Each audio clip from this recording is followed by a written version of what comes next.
The Mandela Effect is when a large group of people remember something differently than it is now. And today, I'm finally answering the question, what caused the Mandela Effect? This has been a debate for years and years with many compelling arguments. There are 12 explanations I've come up with, each one diving into a different explanation for what caused the Mandela Effect. Everything from time travel to CERN to bad memory and beyond. Today, we're talking about false memory. False memory, or bad memory, is the most widely used scientific explanation for the Mandela Effect.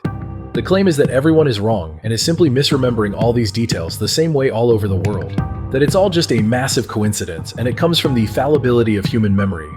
The idea is that our brains are incredible, but far from perfect. These false memories arise when we confuse details or when memories blend with other events or information. Memory is apparently less reliable than you might think. Studies have shown that our memories are not only fallible, but can be astonishingly inaccurate. For instance, the forgetting curve concept, pioneered by Hermann Ebbinghaus, illustrates that without reinforcement, people forget approximately 50 to 80% of new information within days. What happens is that memory retention declines quickly without reinforcement, with up to 80% of information forgotten within days. This loss of information and memory happens rapidly before tapering off, which suggests that the more you review something, the more likely it is to be remembered.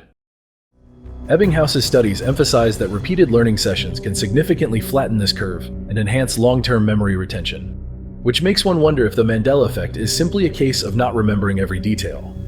So is it possible that hundreds of memory errors could be misinterpreted as a much more profound phenomenon?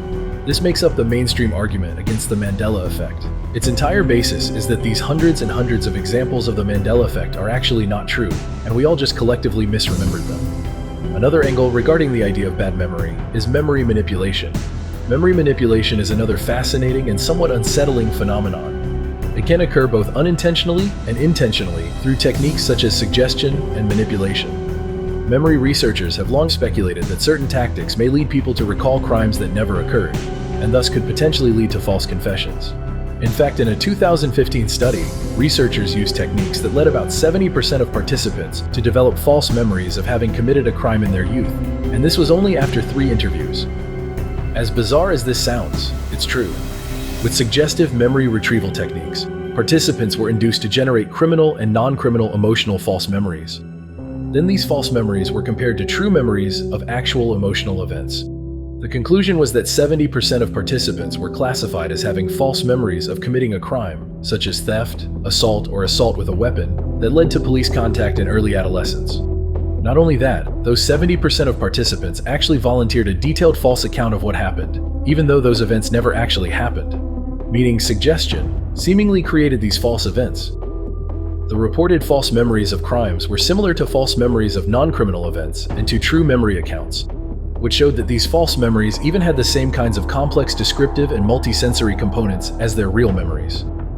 It appears that in the context of a highly suggestive interview, people can quite readily generate detailed false memories of committing crime. It was the first study to provide evidence suggesting that false memories of committing crime could be generated in a controlled experimental setting.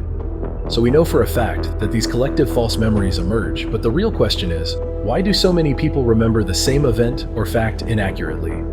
That's the puzzling part to all of this, and I'd argue is the biggest weakness to this argument. Are the similarities in these false memories nothing more than coincidence? Does this mean false memory caused the Mandela Effect? Could all of the hundreds of Mandela Effect examples simply be the failings of human memory?